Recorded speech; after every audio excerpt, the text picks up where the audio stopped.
नमस्कार, स्वागत है आप सभी का बनो अपना फाइनेंस मिनिस्टर में। और मैं हूं आपके साथ कविता थपलियाल। अगले आधे घंटे बात होने वाली है आपके निवेश की, आपके बचत की, आपके खर्च की और आपके आर्थिक सपनों की। जी हाँ, कोई भी लाइफ का फाइनेंशियल गोल हो उसके लिए ज़रूरत होती है एक स्ट्रैटेजी की, और उसी स्ट्रैटेजी पर हम विस्तार से बात करते हैं इस पूरे शो में। क्योंकि इसको पर्सनल फाइनेंस कहा जाता है, आपके निजी आर्थिक जिंदगी के साथ इसका जुड़ाव होता है। इसी पर बारीकी से बात करते हैं। अच्छा, इस शो में आपके सवालों के जवाब भी दिए जाते हैं क्योंकि लाइव दर्शक भी हमारे साथ जुड़ते हैं। अगर आपको अपने सवाल हम तक पहुंचाने हैं तो झटपट व्हाट्सएप कर दीजिए अपने सवालों को, और यूट्यूब पर भी छोड़ सकते हैं क्योंकि ये जो शो है वो यूट्यूब पर लाइव भी जाता है। शो की शुरुआत एक बेहद खास मुहिम के साथ। महीने की शुरुआत में अक्सर बड़े बड़े पैसों के काम होते हैं, जैसे सैलरी आती है, बिल भरने होते हैं, खर्चों की प्लानिंग होती है।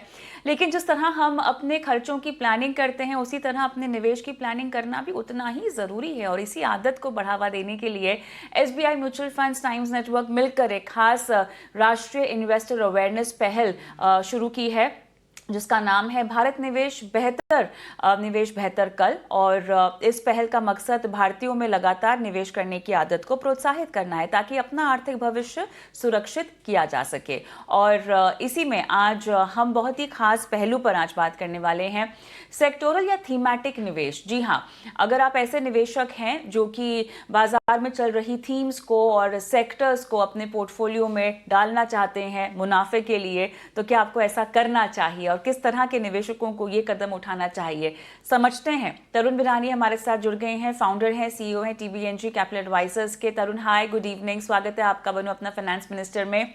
और हर किसी की जुबान पर consumption theme, consumption fund, consumption sector आजकल जो है वो सुनाई दे रहा है। तो इसी के चलते चर्चा की शुरुआत मैं करना चाहती हूँ कि निवेशक को कब पता चले कि वो तैयार है सेक्टोरल या थीमेटिक निवेश के लिए। क्योंकि देखिए, होता ये है कि आप तो जो बेस्ट परफॉर्मिंग फंड्स हैं वो ले लेते हैं। अब ऐसे में बहुत कम दर्शकों को समझ में आता है कि पहले एक इंपॉर्टेंट पोर्टफोलियो है, कोर पोर्टफोलियो है जो करना होता है, उसके बाद डाइवर्सिफिकेशन के लिए आपको लेना चाहिए सेक्टर या थीमेटिक डाइवर्सिफिकेशन या एलोकेशन। पर कैसे समझें कि अब आपने नींव रख दी है, अब इसके ऊपर अगर बिल्डिंग बनानी हो तो तैयारी अलग होती है। कैसे समझें कब वो स्टेज आता है आपकी इन्वेस्टर जर्नी में? धन्यवाद कविता। और आपने बहुत अच्छा टॉपिक लिया है। एंड आई थिंक आपकी स्टार्ट ऑफ टॉपिक में आपने ये पूछा है कि इन्वेस्टर के लिए कब सही टाइम आ जाता है कि वो हाई रिस्क या फिर ऐसे प्रोडक्ट्स जिसमें थीम जो आज बहुत हॉट है वो लेनी चाहिए नहीं लेनी चाहिए, कब डिसाइड करें। तो मैं इसके लिए कोर फाइनेंशियल प्रिंसिपल्स के बारे में थोड़ा सा टच बेस करना चाहूंगा कि हमारी लाइफ में एक पिरामिड होता है, राइट। एंड मैंने देखा है कि जब इस पिरामिड को अच्छे से फॉलो किया जाता है तब उन इन्वेस्टर्स और उन इंडिविजुअल्स का success rate in wealth creation is highest. और जो इंडिविजुअल इस पिरामिड को फॉलो अच्छे से नहीं करते हैं, मैंने टाइम एंड अगेन देखा है, उन लोगों का इन्वेस्टिंग एक्सपीरियंस बहुत बुरा जाता है। तो इस पिरामिड की शुरुआत होती है, बुनियाद बनती है सेफ्टी, जो कि सेफ्टी बकेट से। और जो सेफ्टी बकेट ये बोलता है कि मैं आज जितना कमाता हूं और जो मेरी आज की सिचुएशन है, मैं उससे ज्यादा पुअरर नहीं होना चाहता, मैं उससे ज्यादा कम नहीं होना चाहता। तो उसके लिए मेरे पास प्रॉपर कंटिजेंसी होना चाहिए, 12 महीने का पैसा अलग होना चाहिए जो मेरे खर्चों का पैसा है, मेरे पास प्रॉपर इंश्योरेंस होना चाहिए। अगर मैं बहुत कंजर्वेटिव हूँ, मुझे सेल्फ यूज हाउस चाहिए, वो मेरा सेफ्टी बकेट में आता है।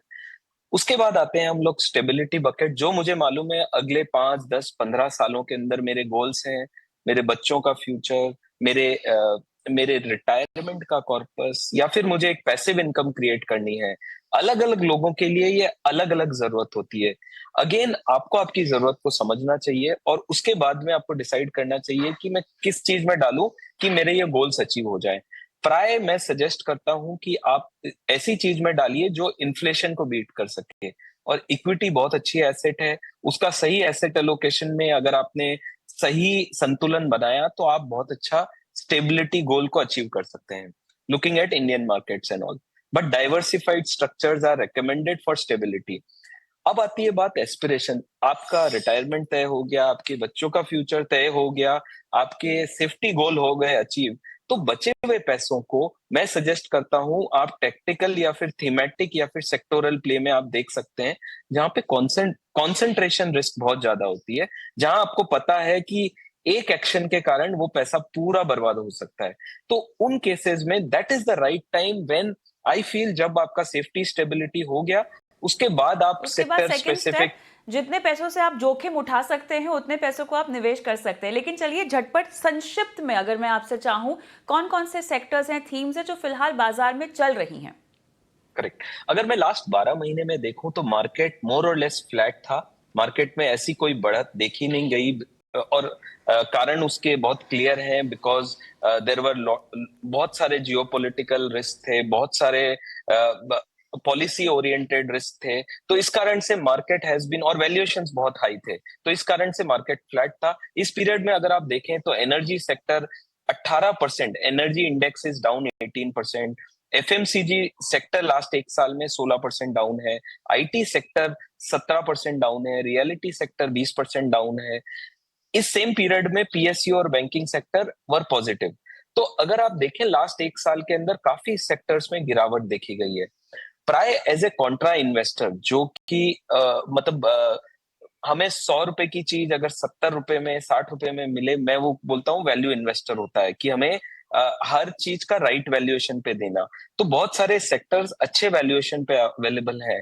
तो मेरा ये सुझाव होगा कि आप ऐसे सेक्टर्स को देखिए जो लास्ट एक साल में गिरावट है, बट आपको मालूम है कि अगले 3 से 5 साल के अंदर स्टोरी अच्छी है, and there is a very high conviction उन सेक्टर्स में आप देख सकते हैं। अगेन, इंडिया को अगर $10 ट्रिलियन का इकोनॉमी बनना है, तो मुझे लगता है काफी sectors like urban consumption sector हो गया, आपका साइबर सिक्योरिटी सेक्टर हो गया, ऑटो एंसिलरी सेक्टर हो गया, जहां पे इंडिया के पास लीडरशिप है।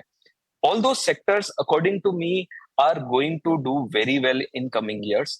बट जस्ट मैं अगर कंजम्पशन, क्योंकि आपने स्टार्ट कंजम्पशन से किया, क्योंकि इन्फ्लेशन, सीपीआई इन्फ्लेशन 2% पे आई थी, और अभी जीएसटी का रिसेंटली कट आया, जहां पे 1 लाख करोड़ बांटा गया है कंज्यूमर्स को, इनकम टैक्स में रिलीफ है, और गवर्नमेंट बहुत स्टिमुलस दे रहा है कंजम्पशन बढ़ाने के लिए।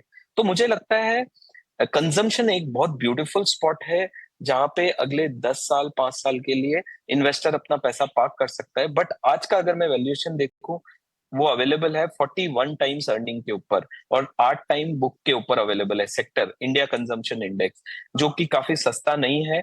बट हाँ, अगर आपका 5 से 7 साल का होराइजन है, तो वो आप सेक्टर को देख सकते हैं, because of the government stimulus as well as the environment we are in right now. Apart from that, oil and gas काफी सस्ता लग रहा है, क्योंकि लास्ट एक साल में गिरावट देखी गई है, and due to energy security जो थीम आज जो पॉलिटिकल सिनेरियो में बन रही है, उस कारण से ऑयल एंड गैस भी मुझे पॉजिटिव लग रहा है। पावर थीम मुझे बहुत स्ट्रांग लग रही है, बिकॉज डेटा सेंटर्स की जिस तरह से डिमांड है, उसके अंदर ऐसा लगता है कि पावर सेक्टर आने वाले सालों के अंदर, energy is going to be one of the biggest thing, because energy की बहुत किल्लत आपको देखने को मिलेगी। तो जो कंपनीज एनर्जी से रिलेटेड सेक्टर में, मुझे लगता है उनके लिए बहुत बढ़िया फ्यूचर है। Defence and PSU, again geopolitical risk के कारण ये सेक्टर भी काफी पॉजिटिव लग रहा है। बैंकिंग, मुझे लगता है इंडिया की स्ट्रॉन्ग स्टोरी है, अगर कंजम्पशन चलता है तो lending and all that sector will see a lot of traction. Again, valuation point of view से प्राइवेट बैंक्स इंडिया में मुझे अच्छे वैल्यूएशन पे दिख रहे हैं, तो कोई लॉन्ग टर्म इन्वेस्टर है तो वो सब में इन्वेस्ट कर सकता है। तो from a sector point of view there are lot of things. Cement sector बहुत अच्छा लग रहा है, क्योंकि इंडिया में अगर इंफ्रास्ट्रक्चर की इतनी बड़ी डिमांड है, और इंडिया को अगर 10 ट्रिलियन जी 15 जी ट्रिलियन तरुण। का इकोनॉमी बनना है, हाँ तो हाँ। All these infrastructures are also looking very good. चलिए, अब अगर मान लें, छोटा सा सवाल पूछूंगी, संक्षिप्त में जवाब दीजिएगा। मान लीजिए किसी ने कोर पोर्टफोलियो बना लिया है, जो सेक्टर्स आपने बताए हैं जो अच्छा चल सकते हैं उनको अपने पोर्टफोलियो में जगह भी देना हो, कितना एलोकेशन रखना होगा? सेक्टर फंड्स, मैं समझता हूं आपके कोर पोर्टफोलियो के अलावा 5% से ज्यादा एक सेक्टर में, आपका सेक्टर फंड्स में इन्वेस्टमेंट नहीं होना चाहिए, बिकॉज ये अननेसेसरी रिस्क को बिल्डअप करता है। अगेन, रिस्क इसकी बहुत ज्यादा ये है, एक तो कंसंट्रेशन रिस्क। एक सेक्टर के अंदर आप इन्वेस्ट करते हैं, जैसे कि पीएसयू बैंक इंडेक्स है, उस इंडेक्स के अंदर 34% स्टेक ओनली एसबीआई को है। निफ्टी रियलिटी इंडेक्स में 5 स्टॉक्स के अंदर 80% कॉन्सेंट्रेशन है। तो एक स्टॉक और मैनेजमेंट के अंदर उतार चढ़ाव के कारण आपको बहुत सारी गिरावट देखने को मिल सकती है। पॉलिसी रिस्क, अगर आपने ऑनलाइन गेमिंग इंडस्ट्री को देखा कैसे रातों रात लास्ट मंथ के अंदर वो रेगुलेशन आया और उसके बाद रातों रात वो कंपनियां बंद हो गई। अगेन H1B वीजा का जो आईटी सेक्टर के अंदर हम गिरावट देख रहे हैं। तो आई थिंक ये सब चीज मुझे लगता है जिसको बहुत इनसाइडर अंडरस्टैंडिंग है, जिसको बहुत हाई कन्विक्शन है, उन्हीं लोगों के लिए ये सेक्टर फंड्स अच्छे हैं। अगेन साइक्लिकिटी एंड टाइमिंग, आपको टाइमिंग आना बहुत जरूरी है। आप कब इन्वेस्ट करते हैं और कब एग्जिट करते हैं आपको पता होना चाहिए। अगर आपको पता नहीं है और स्टॉप लॉस लगाना नहीं आता है तो मैं वो सेक्टर फंड्स के अंदर रेकमेंड नहीं करूंगा, और लिक्विडिटी भी कम होती है। तो इन सबको ध्यान में रखते हुए 5% से ज्यादा एक सिंगल सेक्टर फंड के अंदर इन्वेस्ट करना मेरे हिसाब से सही नहीं है। चलिए तरुण, मेरे ख्याल से बहुत बहुत धन्यवाद, आपने शिरकत की, इतने इंपॉर्टेंट मुद्दे पर मार्गदर्शन किया दर्शकों को। बिकॉज फंड्स कौन कौन से लेने हैं इसकी जानकारी बहुत ज़्यादा अवेलेबल है, लेकिन फंडामेंटल्स राइट होने चाहिए, आपकी जो प्लानिंग है वो राइट होनी चाहिए, और उसी का मार्गदर्शन आपने दिया। बहुत बहुत धन्यवाद।